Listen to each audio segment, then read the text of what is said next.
बिस्मिल्लाहिर्रहमानिर्रहीम। ट्रांसफार्मर एक electrical device है, इसमें कोई चीज़ मूव नहीं कर रही होती। जब भी कोई चीज़ मूव कर रही होती है तो उसमें मैकेनिकल लॉस होता है, फ्रिक्शन की वजह से ना एक पार्ट दूसरे पार्ट से क्या होता है, टकराता है। जैसे गाड़ियों में हम ऑयल क्यों डालते हैं, उस फ्रिक्शन को कम करने के लिए। तो ट्रांसफार्मर में ऐसी कोई बात नहीं है, कोई चीज़ मूव नहीं कर रही। एक कोर है, एक साइड पे प्राइमरी है, दूसरी साइड पे, तो इसमें बस एक ही टाइप के लॉसेस है, electrical losses. Mechanical losses transformer में नहीं है, ठीक है। लेकिन वो इलेक्ट्रिकल लॉसेस भी डिफरेंट टाइप्स के 4 मेजर हैं, वो हम स्टडी कर रहे हैं आज, ठीक है। पहले ये लिख लें, फिर मैं समझाता हूँ अभी मिटा के दोबारा। तो ये क्वेश्चन अगेन आज तक आया नहीं, अगर आएगा तो शायद इस तरह आएगा कि what are different type of losses in transformer. Number 1, eddy current loss. Transformer काम किस प्रिंसिपल पे करता है, म्यूचुअल इंडक्शन पे। प्राइमरी में हम करंट गुजारते हैं, उस करंट को हम वेरी करते हैं। वो करंट वेरी होने की वजह से फ्लक्स क्या होता है, वेरी होता है। वो वेरिंग फ्लक्स सेकेंडरी के पास पहुंचता है और सेकेंडरी में ईएमएफ इंड्यूस हो जाती है। ये क्या कहलाता है, इलेक्ट्रोमैग्नेटिक इंडक्शन। तो प्राइमरी और सेकेंडरी हम किस पे चढ़ाते हैं, कोर पे। कोर भी किस चीज़ की बनी हुई होती है, किसी मेटल की। तो उस कोर के अंदर भी करंट प्रोड्यूस हो जाता है, वो हमें रिक्वायर नहीं होता, हमारी मर्जी नहीं होती।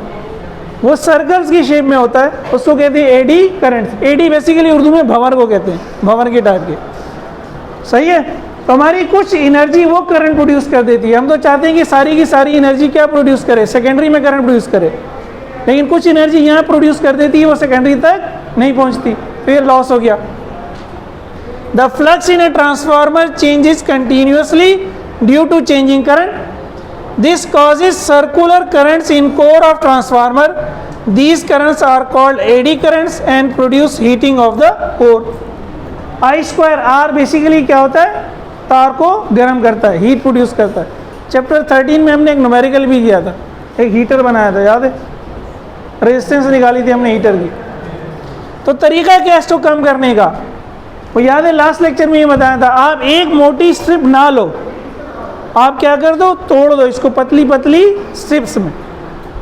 तो उससे क्या होगा, एडी करंट जो है वो ज़्यादा एरिया में फ्लो नहीं होगा, थोड़े एरिया में फ्लो होगा। The core is laminated. This is made of thin sheets which are insulated from each other. Second loss कहलाता है hysteresis losses।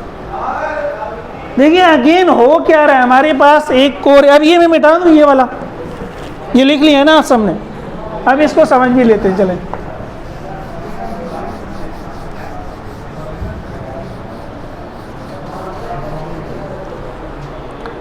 ये आपकी सॉफ्ट आयरन कोर थी, हमने कहा था इस शेप की ना।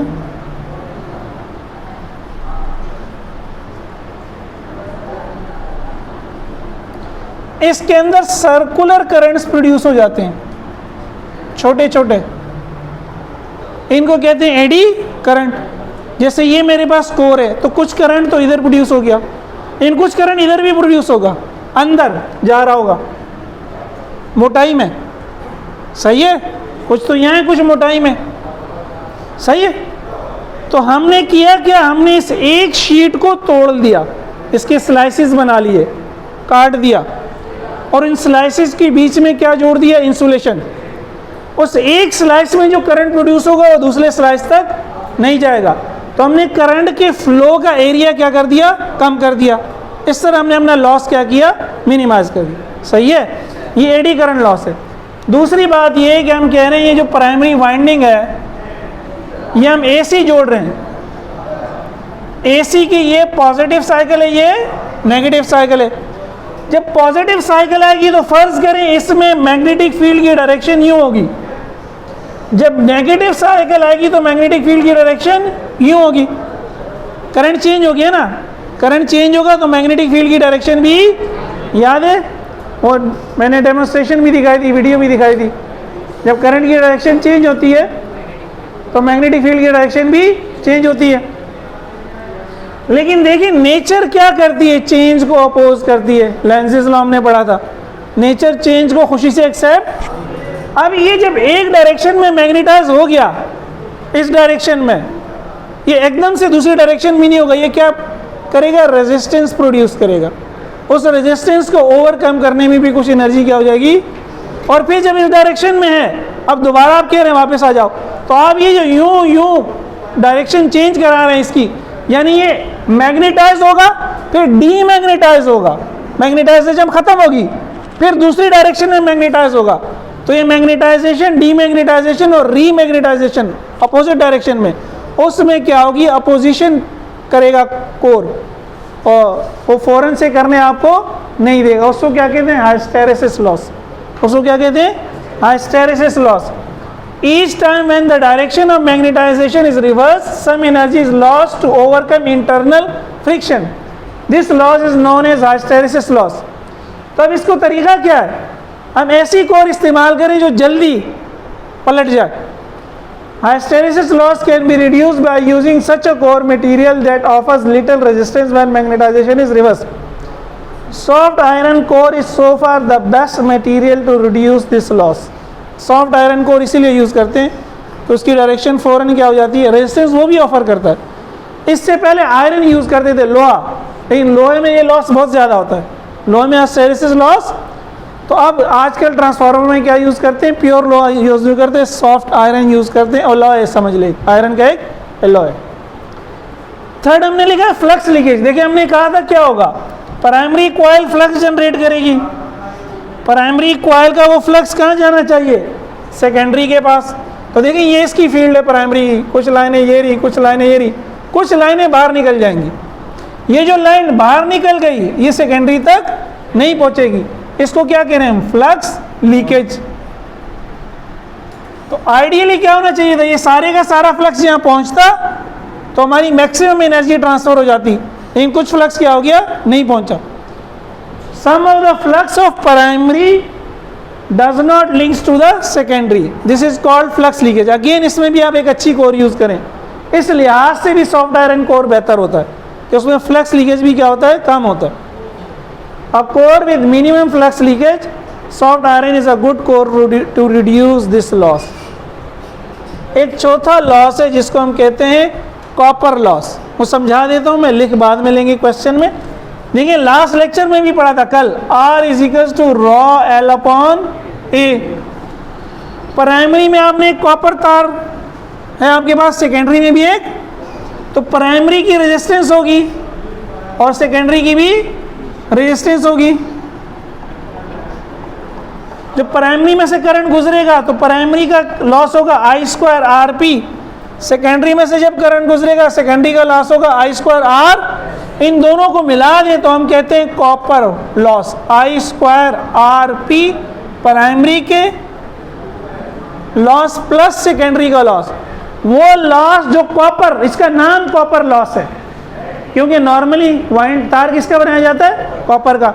कॉपर के तार में से करंट गुजरेगा, कॉपर के तार की कोई ना कोई रेजिस्टेंस होगी, करंट का स्क्वायर मल्टीप्लाई बाय रेजिस्टेंस भी एक क्या होता है, लॉस होता है। तो प्राइमरी का कॉपर प्लस सेकेंडरी के कॉपर में जो लॉस हो रहा है वो टोटल ट्रांसफार्मर का क्या है, कॉपर लॉस है। इसका तरीका क्या है, कल भी मैंने बताया था, रॉ L अपॉन ए।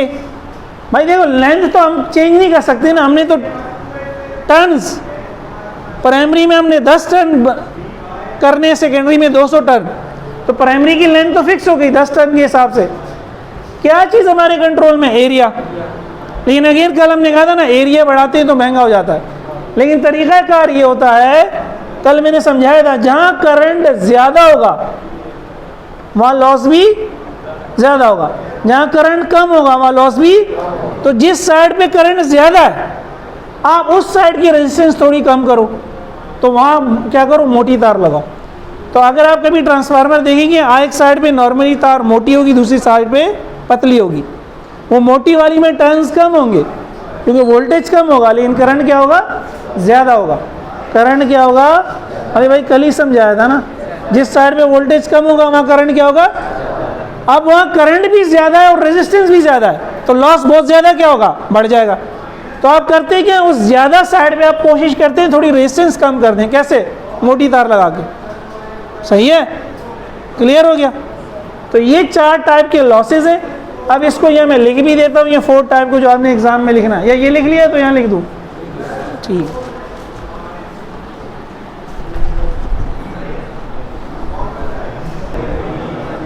तो 4 टाइप क्या हुआ? Copper loss, some energy is lost due to the resistance of primary and secondary coils. This is also called the I square R loss.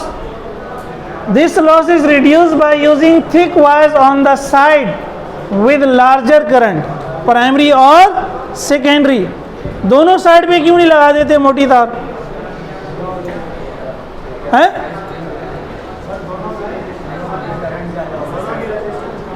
दोनों की, हाँ तो दोनों साइड पे लगा देते ना मोटी तार, अच्छा है ना। हम कह रहे हैं उस साइड में मोटी तार लगाएं जहाँ करंट ज़्यादा है, जहाँ करंट कम है वहाँ मोटी तार ना लगाएं। क्यों? रोकना, पैसा।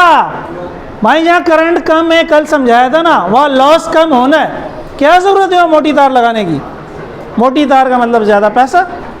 सही है, पैसे की गेम है दुनिया भाई, सही है भाई, वहाँ मोटी तार लगाने की ज़रूरत नहीं है, हैं?